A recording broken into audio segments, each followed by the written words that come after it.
नमस्कार दोस्तों, इतिहास की बात में आपका स्वागत है। भारत का राज्य राजस्थान एक प्राचीन और ऐतिहासिक राज्य है। प्राचीन काल में यहाँ कई रियासतें थीं। इन रियासतों पर अनेक वीर योद्धा राजपूतों का राज था। वे अपनी मातृभूमि की रक्षा के लिए हर समय तैयार रहते थे। वे वीर योद्धा विदेशी आक्रांताओं से बड़ी वीरता से लड़ते थे। उस काल में अनेक ऐसी लड़ाइयाँ हुई जिन्हें राजस्थान के इन वीरों ने लड़ा और दुश्मनों के छक्के छुड़ाए। दोस्तों, आज मैं ऐसे ही योद्धा के बारे में आप अपने वीडियो के माध्यम से आपसे बातें करूंगा। हम आगे बढ़ें इससे पहले कृपया मेरे चैनल को सब्सक्राइब करें। तो आइए जानते हैं इस राजपूत योद्धा के बारे में। उनका नाम था हमीर देव चौहान। वह रणथंबोर के वीर शासक थे। वह अठी अमीर के नाम से भी जाने जाते थे। उसने जलालुद्दीन खिलजी और अलाउद्दीन खिलजी को भी युद्ध भूमि में हराया था। तो आइए जानते हैं अमीर देव चौहान और उसके शासन के बारे में। 13वीं शताब्दी में रणथंबोर में चौहानों का शासन था। यहाँ पर चौहान वंश का पृथ्वीराज तृतीय से निकट संबंध था। गोविंद जो इस वंश का प्रथम संस्थापक था, पृथ्वीराज का पुत्र था।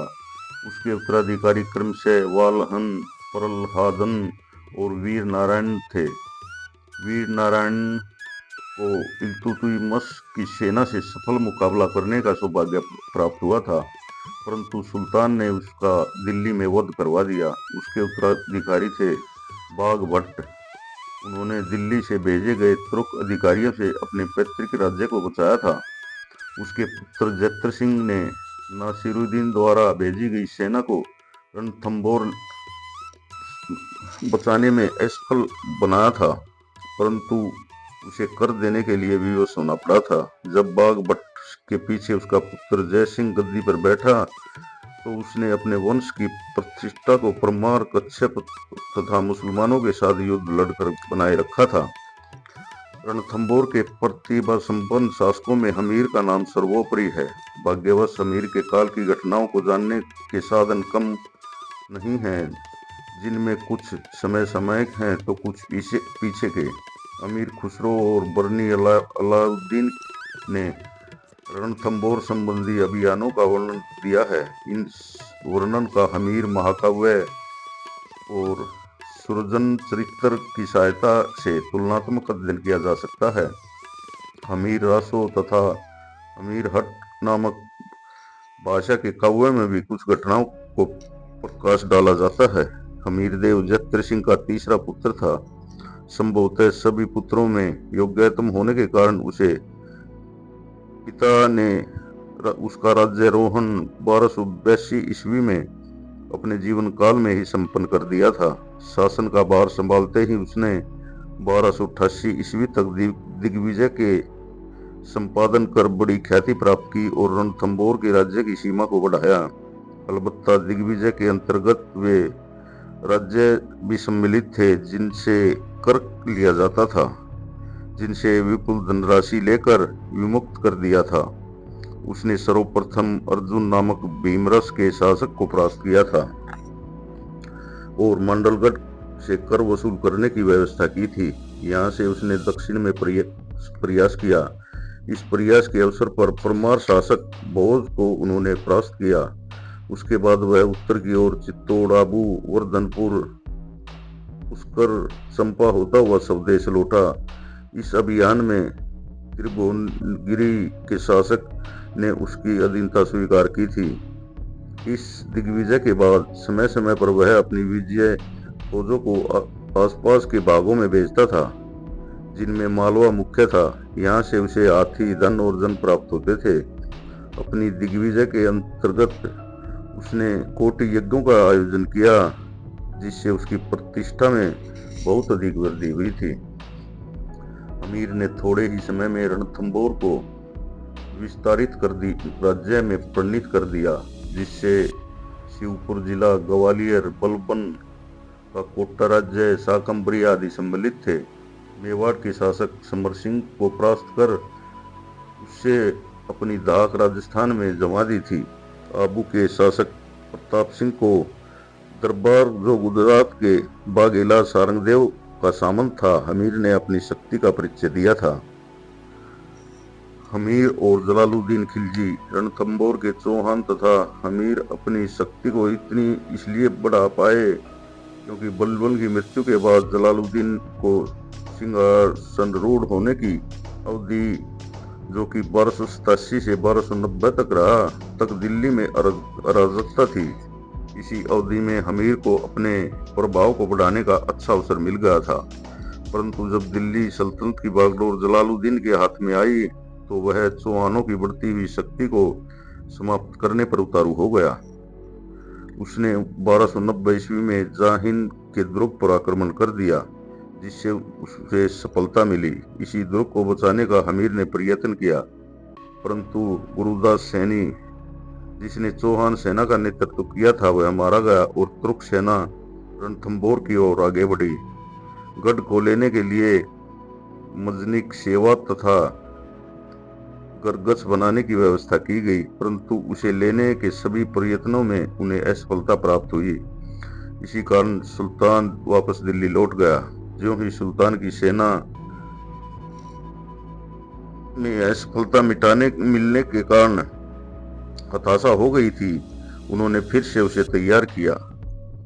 अमीर सुल्तान ने 1292 में दोबारा से किले को लेने का प्रयत्न किया, परंतु दोबारा भी उसे निराशा ही हाथ लगी। अब अलाउद्दीन की हत्या करके 1526 में जलालुद्दीन की हत्या करके 1526 में अलाउद्दीन खिलजी दिल्ली का शासक बना तो उसने अपनी सत्तावादी नीति के अंतर्गत रणथंभौर जीतने की योजना बनाई।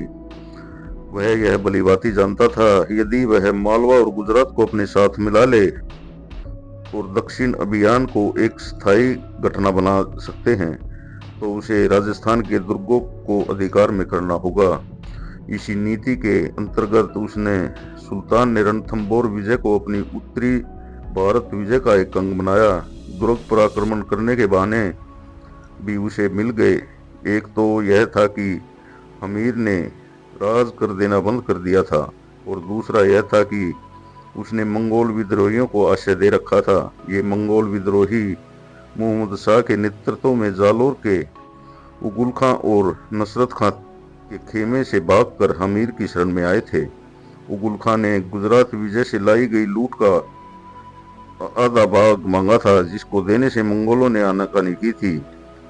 जब ये विद्रोही हमीर के दरबार में चले गए तो उसने सुल्तान ने विद्रोहियों को लौटा देने को कहा था। हमीर ने इनको लौटा देना अपनी शान और वंश की मर्यादा के विरुद्ध समझा और युद्ध के लिए तैयार हो गया। जब हमीर ने मंगोलों को लौटाने के संबंध में कोरा जवाब दिया तो अलाउद्दीन ने 1299 ईस्वी में उगुल खां, अलप खां और वजीर खां नसरत खां के नेतृत्व में एक बहुत बड़ी सेना रणथंभौर विजय के लिए भेजी। जब ये सेना बनास नदी के तट पर पहुंची तो उन्होंने पाया कि इस नदी के आगे उबड़ खाबड़ भूमि होने से घुड़सवारों की पंक्ति उपयोगी सिद्ध नहीं होगी। इसलिए उन्होंने अपनी सेना के पड़ाव बनास नदी के किनारे डाल दिए और आसपास बस्ती और खेती को हानि पहुंचाना आरंभ कर दिया, जिससे चौहानों के अधिकार के प्रांत में अव्यवस्था हो जाए और भविष्य में कोई भी उपज की संभावना न रहे। इस तरीके को इसलिए भी अपनाया गया कि रणथंभौर राज्य की आय के साधन नष्ट हो जाएं। जब अपने देश की इस दुर्गति का अमीर को पता चला तो उन्हीं दिनों कोटि यज्ञ को समाप्त करके मुनिव्रत के नियम से आबद्ध था, तो उसने अपने 2 सैनिक अधिकारियों को, जिनके नाम भीम सिंह और धर्मराज सिंह थे, शत्रु से मुकाबला करने के लिए उन्होंने भेजा। राजपूत सेना ने बनास के किनारे पड़ी हुई शत्रु सेना पर हमला बोल दिया, जिसमें तुर्कों की हार हुई। राजपूत सेना का भाग, जो धर्म सिंह के नेतृत्व में था, लूट का माल लेकर रणथंभौर लौट आया और भीम सिंह की टुकड़ी धीरे धीरे दुर्ग की ओर चल पड़ी। राजपूतों ने यह सोचा कि बनास पर पड़ी हुई सेना ही सब कुछ थी, परंतु तुर्कों की सेना, जो अलप खां के नेतृत्व में थी, चारों ओर बिखरी हुई थी। उस सेना ने लौटती हुई भीम सिंह की फौज पर दावा बोल दिया। इंदुवाद घाटी में घमासान युद्ध हुआ, जिसके फलस्वरूप भीम सिंह और उसके सैकड़ों साथी रणस्थल में मारे गए। उगुल खान ने राजपूतों का उस समय पीछा करना उचित नहीं समझा और वह दिल्ली लौट आया। इस युद्ध की रणथंभौर में क्या प्रतिक्रिया हुई, आइए ये जानते हैं। यह भीम सिंह की मृत्यु के समाचार का जब अमीर को पता चला तो उसे बड़ा दुख हुआ। उसने धर्म सिंह को इस पराभव का उत्तरदायी ठहराया और उसे अंधा कर दिया। उसके पद पर उसके भाई भोज को नियुक्त किया। भोज उस समय बिगड़ी हुई स्थिति को न संभाल पाया, क्योंकि राज्य में तुर्क आक्रमण के कारण अव्यवस्था फैल रही थी और फसलें नष्ट हो चुकी थी। धर्म सिंह ने ऐसे में हमीर को धन संग्रह करने का आश्वासन दिलाया यदि उसे इस संबंध में कोई अधिकार दिए। हमीर ने बिना सोचे समझे बौद्ध को पदच्युत कर दिया और उसे अपमानित भी किया। वह विवश होकर अपने भाई पृथ्वी सिंह के साथ अलाउद्दीन के दरबार में चला गया, जहां उसे जगरा की जागीर से सम्मानित किया गया। धर्म सिंह, जिसके हृदय में अपने अपमान का बदला लेने की भावना छिपी हुई थी, राज्य का वह सर्वे सर्वा बन गया। उसने लोगों पर कई कर लगा दिए और उनसे धन संग्रह करने लगा। इस नीति से हमीर की प्रजा में असंतोष बढ़ने लगा, परंतु अब हमीर के लिए अन्य कोई मार्ग न था सिवाय इसके कि वह धर्म सिंह की राय पर चले। उसने उसकी सम्मति से दंडनायक के पद पर प्रतिपाल को नियुक्त किया, जो उपयुक्त व्यक्ति नहीं था। उगुल खां के अभियान के बाद जो नए परिवर्तन रणथंभौर में किए गए, वे आगे चलकर ही हानिकारक सिद्ध हुए।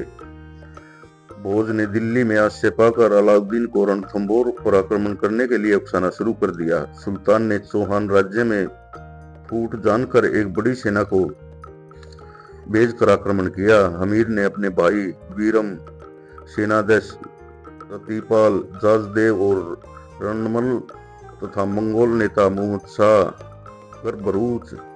गर्बरूक, टीचर और बेचर को शत्रु से मुकाबला करने भेजा। दोनों पक्षों की हिंदुवाट की घाटी में मुठभेड़ हुई, जिसके फलस्वरूप तुर्क सेना को परास्त किया गया।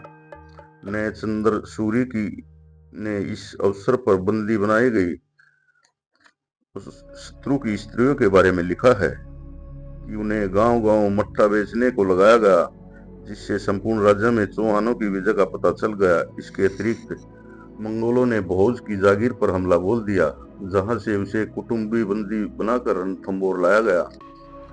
जब अलाउद्दीन को इस पराभव का पता चला तो उसने एक बड़ी सुसज्जित सेना रणथंभौर पर आक्रमण करने के लिए दोबारा भेजी, जिसका नेतृत्व उगुल खां और नसरत खां को सौंपा गया।